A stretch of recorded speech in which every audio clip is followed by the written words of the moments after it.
வணக்கம் மாணவர்களே, உங்கள் எல்லோரையும் ரோஜா தோட்டம் சேனலுக்கு அன்போடு வரவேற்கிறேன். மாணவர்களுக்கு தேவையான தமிழ், அறிவியல், சமூக அறிவியல் பாடங்களுக்கான பிளேலிஸ்டோட லிங்க் டிஸ்கிரிப்ஷன் பாக்ஸ்ல தரப்பட்டிருக்கு. தேவைப்படுறவங்க பயன்படுத்திக்கோங்க. இன்னைக்கு எந்த பாடம் படிக்கலாம்? நால்வகை சொற்கள் என்ற 6ஆம் வகுப்பு தமிழ் பாடத்தில் கொடுக்கப்பட்டிருக்கும் மதிப்பீடு வினாக்களுக்கு விடைகளை படிக்கலாமா? முதலில் கற்பவை கற்றபின் பின்வரும் தொடர்களில் உள்ள 4 வகை சொற்களை வகைப்படுத்துக. 3 கொடுத்திருக்காங்க. முதல்ல என்ன கொடுத்திருக்காங்க? வளவனும் தங்கையும் மாநகர பேருந்தில் ஏறினர். இதுல எந்தெந்த சொற்கள் வந்திருக்குன்னு நாம பார்க்கணும். இதில் வளவன், தங்கை, பேருந்து இவை அனைத்துமே பெயர்ச்சொல். வளவன் ஒரு பெயர்ச்சொல், தங்கை ஒரு பெயர்ச்சொல், பேருந்து ஒரு பெயர்ச்சொல். அடுத்தது வளவனும் தங்கையும் இப்படி உம்ல முடியுது, எனவே இது இடைச்சொல். அடுத்தது மாநகர, இதில் மா என்பது உரிச்சொல். அடுத்தது ஏறினர், ஏறினர் என்பது வினைச்சொல். அடுத்த எடுத்துக்காட்டு என்ன? நாள்தோறும் திருக்குறளை படி.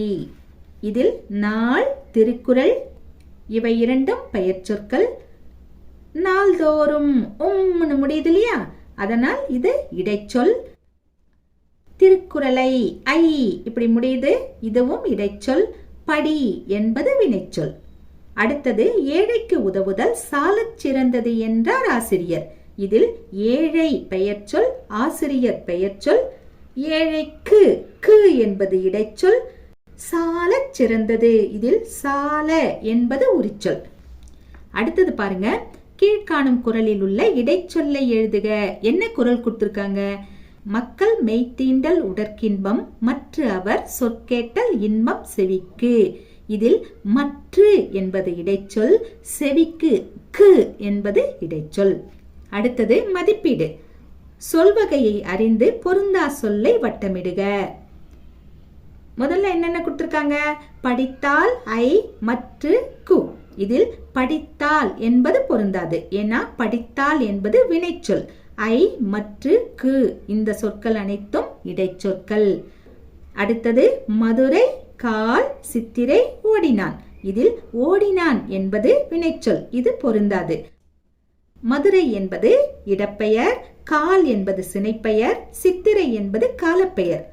ஆனால் ஓடினான் என்பதுதான் வினைச்சொல். சரியா? அடுத்தது பாருங்க, சென்றால், வந்த, சித்திரை, நடந்து.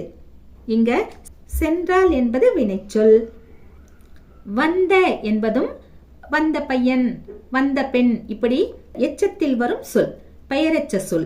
அடுத்தது நடந்து என்பதும் வினையெச்ச சொல். நடந்து சென்றான், நடந்து சென்றாள் இப்படி வரக்கூடிய வினையெச்ச சொல்.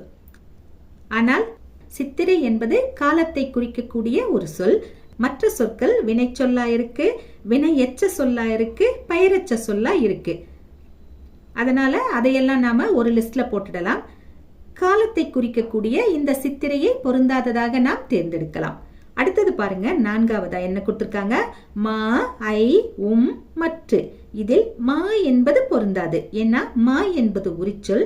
ஐ, உம், மற்று இந்த 3மே இடைச்சொற்கள். சரியா? அடுத்தது குருவினாக்கள். 1 என்ன கேள்வி கேட்டிருக்காங்க? சொல் என்றால் என்ன? பாடத்தின் தொடக்கத்துக்கு வாங்க. தமிழில் சில எழுத்துகள் தனித்து நின்று பொருள் தரும், ஒன்றுக்கு மேற்பட்ட எழுத்துகள் தொடர்ந்து வந்தும் பொருள் தரும். இவ்வாறு பொருள் தருபவை சொல் எனப்படும். எடுத்துக்காட்டு ஈ, பூ, மை, கல், கடல், தங்கம் இப்படி கொடுத்திருக்காங்க இல்லையா, இது வரைக்கும் எடுத்து எழுதலாம். அடுத்தது 2வது கேள்வி, சொற்களின் வகைகளை எழுதுக. இப்ப நாம எழுதினோம் இல்லையா, அடுத்த வரியிலே இருக்கு பாருங்க. இலக்கண அடிப்படையில் சொற்கள் பெயர்ச்சொல், வினைச்சொல், இடைச்சொல், உரிச்சொல் என 4 வகைப்படும். இதை எடுத்து எழுதலாம். அடுத்தது 3வது கேள்வி, பெயரையும் வினையையும் சார்ந்து வரும் சொற்களை எவ்வாறு வழங்குகிறோம்? இங்க இடைச்சொல்னு ஒரு தலைப்பு இருக்கு இல்லையா, அதுக்கு கீழே இருக்கிறத நாம அப்படியே எடுத்து எழுத வேண்டியதுதான். என்ன தரப்பட்டிருக்கு?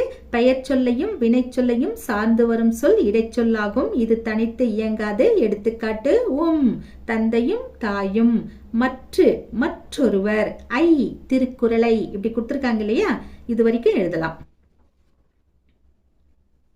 மாணவர்களே, இன்று நாம் 4 வகை சொற்கள் என்ற பாடத்தில் கொடுக்கப்பட்ட மதிப்பீடு வினாக்களுக்கான விடைகளை பார்த்தோம். நாம் வேறு பாடத்தோடு மீண்டும் சந்திக்கலாம். டாடா, பாய்.